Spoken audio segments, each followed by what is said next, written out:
कहानी शुरू करने से पहले अगर आपने हमारे चैनल को अभी तक सब्सक्राइब नहीं किया तो सब्सक्राइब कर लीजिए और बेल आइकन दबा दीजिए। ये कहानी शुरू होती है मैथ्यू से। मैथ्यू की शादी हुई थी कैरन से। इस शादी से उसे एक बेटी हुई है। उसकी डॉटर निकी की उम्र 17 साल है। जिस कंपनी के लिए मैथ्यू काम करता है उस कंपनी ने मैथ्यू को पैसिफिक के एक आइलैंड में ट्रांसफ़र कर दिया है। मैथ्यू हमसे अपनी कहानी बताता हुआ कह रहा है कि बात दरअसल शुरू कहाँ से हुई। कैरन के साथ कभी उसकी बनती नहीं थी। कैरन बड़ी रूड है। अपने बिहेवियर से हमेशा मैथ्यू को परेशान करती रहती थी। जैसे तैसे मैथ्यू कैरन को झेल रहा था। मैथ्यू के ऑफिस में उसका कलीग है विक्टर।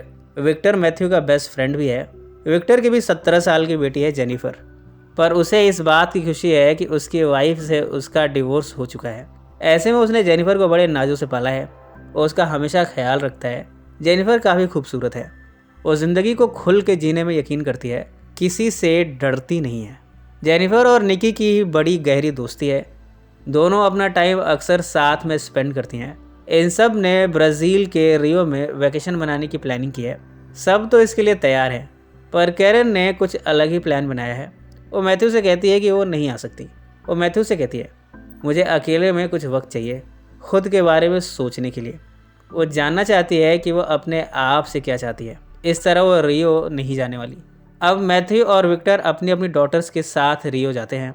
यहाँ इन्होंने एक रिजॉर्ट बुक किया है। निकी और जेनिफर अपने रूम साथ में शेयर करती हैं। दोनों एक दूसरे से कुछ भी छिपाती नहीं हैं। दोनों जब साथ में रूम में हैं तब जेनिफर निकी से कहती है, तुम्हारे डैड बड़े स्वीट है। जब मैं छोटी थी तब मुझे उन पर क्रश था। निकी इस बात को सुनती है और जवाब में कहती है कि उसे भी कभी अपने फादर पर क्रश हुआ करता था। इधर विक्टर और मैथ्यू जो कि सिंगल है, दोनों यहाँ बीच पर घूमते हुए यहाँ के नज़ारों को देखे जा रहे हैं। यहाँ खूबसूरत लड़कियाँ हैं जिनके बारे में दोनों बातचीत करते हैं। दोनों उन्हें वासना भरी लोलुप निगाहों से देखते हैं। यहाँ सभी लड़कियाँ बिना टॉप के हैं। ये नज़ारे इन दोनों को कुछ ज़्यादा ही भा रहे हैं। इसके बाद दोनों अपनी डॉटर्स को देखते हैं। निकी और जेनिफर भी बिना टॉप के हैं। इसके बाद ये साथ में बीच पर नहाने जाते हैं। इन सब के बाद विक्टर और मैथ्यू अपनी डॉटर्स को एक शादी में ड्रॉप करते हैं। फिर दोनों पास के एक पब में जाते हैं। यहाँ विक्टर को एक डिवोर्सी लेडी मिल जाती है। विक्टर को तो आज रात के लिए पार्टनर मिल गई, पर मैथ्यू अकेला है। वो वापस शादी में पहुँचा है। यहाँ जेनिफर डांस करते हुए मैथ्यू के पास आती है। जेनिफर मैथ्यू से डांस की रिक्वेस्ट करती है। मैथ्यू इसे इनकार करता है, पर जेनिफर की ज़िद के आगे वो हार गया। दोनों यहाँ साथ में डांस करते हैं। इस शादी में ब्राज़ीलियन डांस हो रहा है। दोनों साथ में इसे देखने जाते हैं। जेनिफर को यहाँ का कल्चर बड़ा अच्छा लग रहा है। यहाँ जब सभी बीच में नहाने जाते हैं तब मैथ्यू और जेनिफर भी साथ में जाते हैं। दोनों यहाँ चुंबन क्रिया करते हैं। इसे इनिशिएट जेनिफर ने किया है। उसका तो हमेशा से मैथ्यू पर क्रश रहा है, पर मैथ्यू और जेनिफर को चुंबन क्रिया करते हुए निकी देख लेती है। मैथ्यू और जेनिफर भागते हुए बीच के दूसरे एरिया में पहुँचे हैं। यहाँ पहाड़ों के पीछे छिपे दोनों एक दूसरे को देखते हैं। जेनिफर मैथ्यू से जिस्मानी संबंध बनाना चाहती है। मैथ्यू कहता है कि मेरी और तुम्हारी उम्र में 25 साल का फासला है, पर जेनिफर अपनी ज़िद पर है। मैथ्यू अपने आप पर कंट्रोल नहीं कर पाता।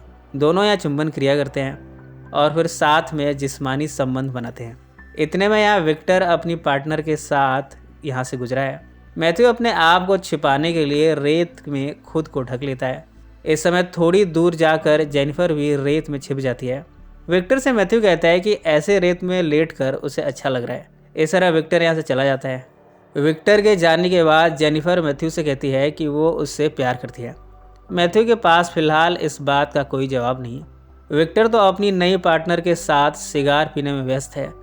उसे अपने डॉटर की खबर ही नहीं। होटल रूम में विक्टर अपनी पार्टनर के साथ रात गुजारता है। इधर जेनिफर और मैथ्यू भी रात भर संभोग करते हैं। अगली सुबह मैथ्यू इन सब बातों को भूल जाना चाहता है। अगर उसके बेस्ट फ्रेंड विक्टर को पता चला कि उसने विक्टर की ही डॉटर के साथ संभोग किया तो फिर उसकी फ्रेंडशिप का क्या होगा। वो जेनिफर को अपने से दूर करना चाहता है, पर जब वो शेविंग कर रहा है तब जेनिफर आकर उससे चुंबन क्रिया करना चाहती है। मैथ्यू रोकता है पर वो नहीं मानती।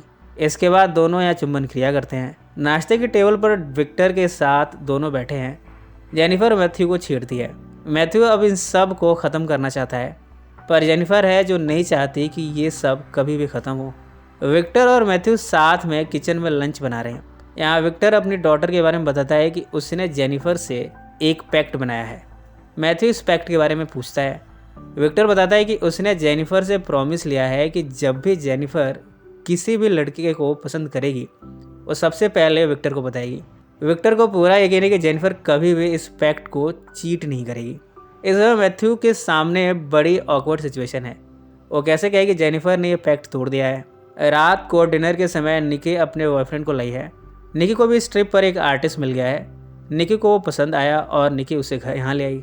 डिनर टेबल पर जेनिफर मैथ्यू को अपने हाथों से स्पर्श करती है। ये सब वो विक्टर से छुपाते हुए कर रही है।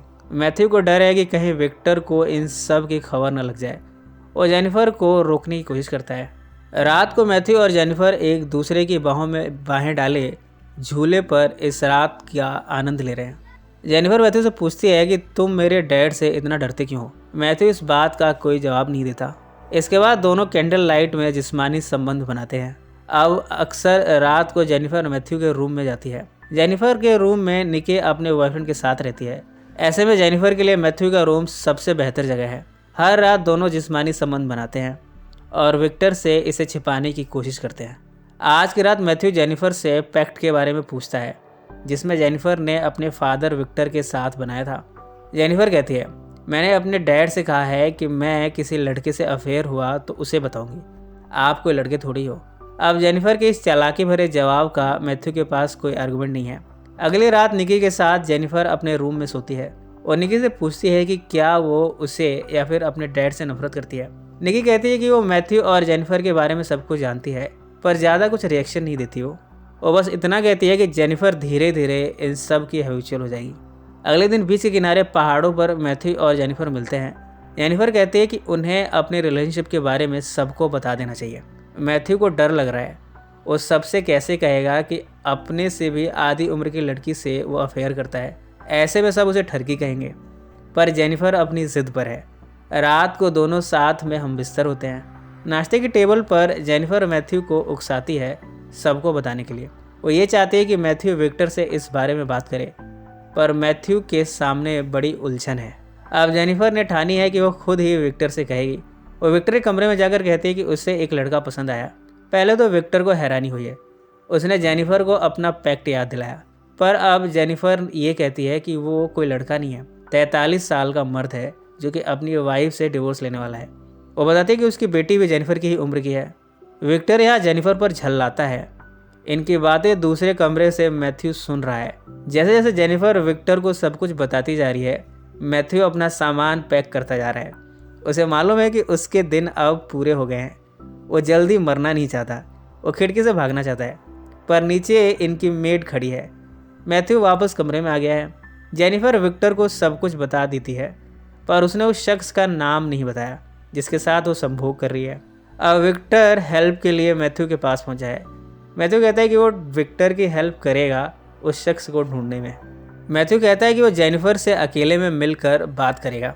दोनों अकेले में मिलते हैं। जेनिफर मैथ्यू को अपनी एक तस्वीर दिखाती है जिसमें वो पूरी तरह नग्न अवस्था में है। जेनिफर को मैथ्यू की कोई बात नहीं सुननी। वो इस रिश्ते को कंटिन्यू रखना चाहती है। बाद में विक्टर मैथ्यू से पूछता है कि क्या जेनिफर ने उस बूढ़े आदमी का नाम बताया। मैथ्यू कहता है कि नहीं। विक्टर कहता है कि बस एक बार उस बूढ़े का नाम पता चल जाए मैं उसे जान से मार दूंगा। विक्टर को एक बूढ़े शख्स पर शक भी हुआ है।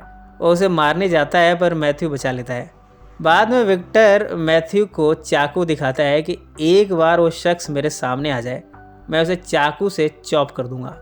ये सब देखकर मैथ्यू की फटकर चार हो गई है।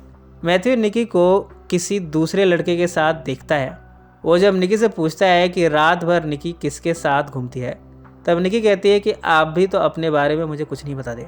मैथ्यू कहता है कि वो फंस गया है, कैसे इन सब से निकले। निकी कहती है कि थोड़ा समय दो, सब ठीक हो जाएगा। अगली सुबह विक्टर के हाथ जेनिफर की डायरी लगी है। इसमें वो नग्न अवस्था वाली तस्वीर भी है पर जेनिफर ने इसमें उस शख्स का नाम मूज मेंशन किया है। दोनों अब इस मूज को ढूंढने निकले हैं। दोनों देखते हैं कि यहाँ एक फंक्शन के दौरान जेनिफर किसी के साथ डांस कर रही है। विक्टर उसके पास जाकर उसे काफ़ी बुरी तरह मारता है। यहाँ विक्टर को भी कुछ चोट आ जाती है। बाद में जेनिफर अपने फादर को डांटती है कि विक्टर को यूँ अपने डॉटर के लिए पॉजेसिव होने की ज़रूरत नहीं है। जब ये तीनों रेस्टोरेंट के इस टेबल पर है तब जेनिफर की नज़र यहाँ के मैनेजर पर जाती है जो कि काफ़ी बूढ़ा है। विक्टर को लगा कि यही वो शख्स है। वो उसे भी मारना शुरू करता है किसी तरह मैथ्यू ने इन सब को रोक लिया। अब मैथ्यू ने ठान लिया है कि वो अपने आप को विक्टर के सामने जाहिर करेगा। वो कहता है, मैं ही वो शख्स हूँ जिसने तुम्हारी बेटी के साथ संभोग किया है, पर इन सब में मेरी गलती है, जेनिफर की कोई गलती नहीं। विक्टर से कुछ कहा नहीं जा रहा। मैथ्यू कहता है कि तुम मुझे जितना चाहो उतना मार सकते हो, पर विक्टर से मैथ्यू को मारा नहीं जा रहा। मैथ्यू बताना शुरू करता है कि ये सब हुआ कैसे। वो उस समय अकेला था, उसे अपने आप पर काबू नहीं रहा और ये सब हो गया। रात को विक्टर मैथ्यू और जेनिफर के गेट के आगे पहरेदारी कर रहा है कि दोनों एक दूसरे से ना मिले।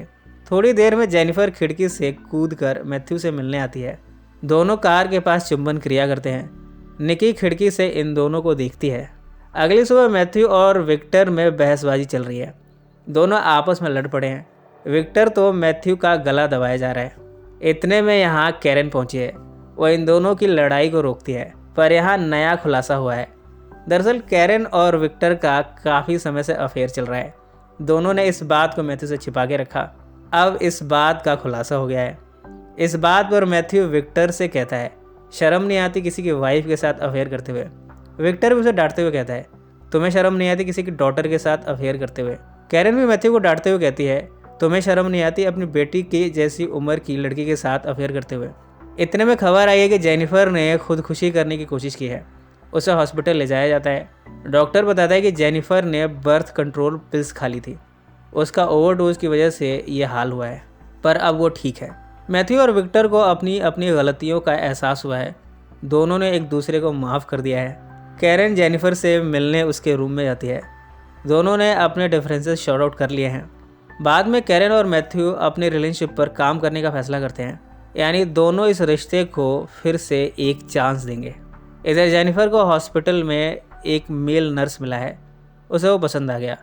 इस तरह मैथ्यू की जान छूटी। मैथ्यू अपनी डॉटर निकी से थैंक यू कहता है। वो कहता है कि इन सब में तुमने अपना पेशेंस बनाकर रखा। सिर्फ तुम ही हो जिसने मुझसे मिसबिहेव नहीं किया।